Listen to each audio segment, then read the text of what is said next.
ભાજપના પ્રદેશ પ્રમુખ તરીકે જગદીશ વિશ્વકર્માને જવાબદારી સોંપવામાં આવી છે. પણ આટલું જ નહીં, હવે મોટો ખેલ ભાજપ કરવા જઈ રહ્યું છે અને એ છે મંત્રીમંડળનું વિસ્તરણ. ટૂંક સમયની અંદર જ આ વિસ્તરણ થઈ શકે છે અને જેની અંદર લગભગ 10 કરતાં પણ વધારે મંત્રીઓના પત્તા કપાઈ શકે છે, તેમને ઘરે બેસવું પડી શકે છે. અને આની સાથે કેટલાક એવા નામો છે કે જે આગળના સમયમાં મંત્રી બની શકે છે. ત્યારે કયા નામો છે, કઈ રીતે મંત્રી બની શકે છે, શા માટે એમને મંત્રી બનવામાં આવી શકે છે, બધું જ જાણીશું શાંતિથી. પરંતુ સૌથી પહેલા આજનો આ વિડીયો તમારે પૂરો જોઈને જવાનો છે.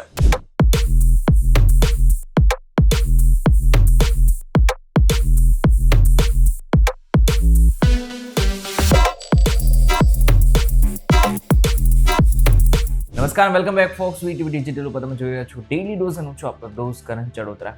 2022માં જ્યારે ગુજરાત વિધાનસભાની ચૂંટણીના પરિણામ આવ્યા ને ત્યારે બધાને ચોંકાવનારા હતા, કારણ કે 156 સીટો ભાજપને મળી, જે રેકોર્ડ બ્રેક હતી. ત્યારથી ઘણા બધા મંત્રીઓને એવું લાગતું હતું કે હવે આપણે 5 થી 10 વર્ષ તો ફિક્સ જ છે, આપણે ક્યાંય જ નથી જવાનું. પરંતુ રાજકારણમાં કંઈ ફિક્સ જેવું હોતું જ નથી, બધાને બદલવાનું હોય છે. ત્યારે હવે આગળના સમયમાં મંત્રીઓ બદલાઈ શકે છે. અત્યારે હાલ ગુજરાત સરકારમાં મુખ્યમંત્રી અને બીજા 16 મંત્રીઓ છે, જેમાં 8 કેબિનેટ અને 8 રાજ્ય કક્ષાના મંત્રીઓ છે. જોકે તમને જણાવી દો કે છેલ્લા 3 વર્ષથી મોટાભાગના મંત્રીમંડળમાં કોઈ પણ પ્રકારનું વિસ્તરણ નથી કરવામાં આવ્યું, કોઈ મંત્રીને બદલવામાં નથી આવ્યા. ત્યારે હાઈકમાન્ડ એવું ઈચ્છે છે કે હવે એક વખત પ્રદેશ પ્રમુખ બદલી ચૂક્યા છે તો આગળના સમયમાં મંત્રીમંડળનું પણ વિસ્તરણ થવું જ જોઈએ. હવે સૌથી પહેલા આપણે વાત કરી લઈએ કે કયા મંત્રીઓના નામ કપાઈ શકે છે, પત્તા કપાઈ શકે છે. જેમાંથી સૌથી પહેલું નામ છે બચ્ચુ ખાબડ. હવે બચ્ચુ ખાબડના દીકરાનું જે મનરેગા કૌભાંડ આવ્યું એ બાદ ફિક્સ જ હતું કે હવે આગળના સમયમાં બચ્ચુ ખાબડને ઘરે બેસવું જ પડી શકે છે. આમ પણ ઘણા બધા કાર્યક્રમમાં બચ્ચુ ખાબડ અત્યારે દેખાતા નથી, ખાસ કરીને પ્રધાનમંત્રીના કાર્યક્રમ હોય કે પછી મુખ્યમંત્રીનું કાર્યક્રમ હોય, એમાં બચ્ચુ ખાબડની કોઈ પણ પ્રકારની હાજરી દેખાતી નથી. એ પ્રમાણે સમજવા જઈએ તો આગળના સમયમાં તેમનું જે મંત્રી પદ છે એ જવાના આરે છે. બીજા નંબરે નાણામંત્રી કનુભાઈ દેસાઈ, આ બાદ કૃષિ મંત્રી રાઘવજી પટેલ, પાણી પુરવઠા મંત્રી કુંવરજી બાવળિયા, શિક્ષણ મંત્રી કુબેર ડિંડોર અને સામાજિક ન્યાય અને અધિકારિતા મંત્રી ભાનુબેન બાબરિયાનો સમાવેશ થાય છે. આટલું જ નહીં, અમુક રાજ્ય કક્ષાના પણ મંત્રીઓ છે કે જેમને હવે ઘર ભેગા કરવાની તૈયારીઓ ચાલી રહી છે, જેમાં મત્સ્ય અને પશુપાલન મંત્રી પરસોત્તમ સોલંકી, પંચાયત મંત્રી બચ્ચુભાઈ ખાબડ, વન અને પર્યાવરણ મંત્રી મુકેશ પટેલ, અન્ન અને નાગરિક પુરવઠા મંત્રી ભીખુસિંહ પરમાર અને હાકી કાઢવાની પૂરેપૂરી શક્યતાઓ છે. હવે કદાચ તમને પ્રશ્ન થતો હશે કે આ બધા જ મંત્રીઓને કેમ ઘર ભેગા કરી શકે છે, તો એની પાછળના મુખ્ય 3 કારણો છે. સૌથી પહેલું કે જે લોકો વિવાદમાં હોય, જે મંત્રીઓ વિવાદમાં આવી ગયા હોય, એ લોકોને, એ મંત્રીઓને હવે ઘરે બેસાડવાના છે.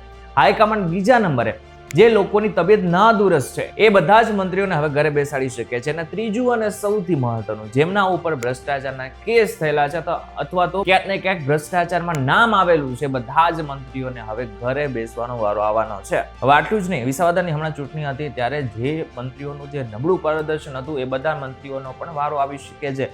મેં તમને જેટલા નામ કીધું એનાથી પણ વધારે અમુક નામ હોઈ શકે છે કે જે લોકોના પત્તા કપાઈ શકે છે અથવા તો તેમને ઘરે બેસવું પડી શકે છે. હવે એ નામોની પણ ચર્ચા કરી લઈએ કે જે નામો એવું લાગી રહ્યું છે કે આગળના સમયમાં મંત્રી બની શકે છે. જેમાંથી સૌથી પહેલું છે જયેશ રાદડિયા, હીરા સોલંકી, મહેશ કસવાલા, કૌશિક વેકરિયા, સંદીપ દેસાઈ, સંગીતા પાટીલ અને અર્જુન મોઢવાડિયાનો સમાવેશ થાય છે. આની સાથે સાથે તમને જણાવી દઉં કે રીવાબા જાડેજાનું પણ અત્યારે નામ ચાલી રહ્યું છે. એક પ્રકારે જોવા જઈએ તો તેઓ જાડેજા સમાજમાંથી આવે છે, એટલે કે ક્ષત્રિય સમાજમાંથી આવે છે, અને બીજી બાજુ તેમની જે છાપ છે એ સેલિબ્રિટી જેવી પણ છે, એટલા માટે થઈને આગળના સમયમાં તેમને મંત્રી બનાવાય તેવી શક્યતાઓ હાલ દેખાઈ રહી છે. આની સાથે સાથે તમને જણાવી દઉં કે ઘણા બધા એવા પણ જૂના નેતાઓ છે ભાજપના કે જેને અત્યારે હાલ મંત્રી બનાવવાનું તેઓ સપનું તો જોઈ રહ્યા છે, પરંતુ તેમને મંત્રી બનવાનો ચાન્સ નહીં મળે. જેમાંથી સૌથી પહેલું છે અલ્પેશ ઠાકોર, હાર્દિક પટેલ અને આ બાદ CJ ચાવડાનો સમાવેશ થાય છે. આ બધામાં તમને બીજી એક મહત્વની વાત જણાવી દઉં કે આમાં અમુકનું પ્રમોશન પણ થઈ શકે છે, જેમાંથી સૌથી મોટું પ્રમોશન કોઈનું થઈ શકે છે તો એ છે આપણા ગૃહમંત્રી હર્ષ સંઘવી. હર્ષ સંઘવીનું પ્રમોશન થઈ શકે છે. તેમનું કામકાજ જોતા હાઈકમાન્ડ તેમને પ્રમોશન આપી શકે છે. અને આ બધાની વચ્ચે મહત્વનું છે કે ભાજપ હાઈકમાન્ડ એ પૂરેપૂરી કોશિશ કરી રહ્યું છે કે જે જગ્યા ઉપર, એટલે કે ગુજરાતના અલગ અલગ વિસ્તારોની અંદર જે જગ્યા ઉપર ડેમેજ થયું છે એ ડેમેજ કંટ્રોલ કરવું જ પડશે.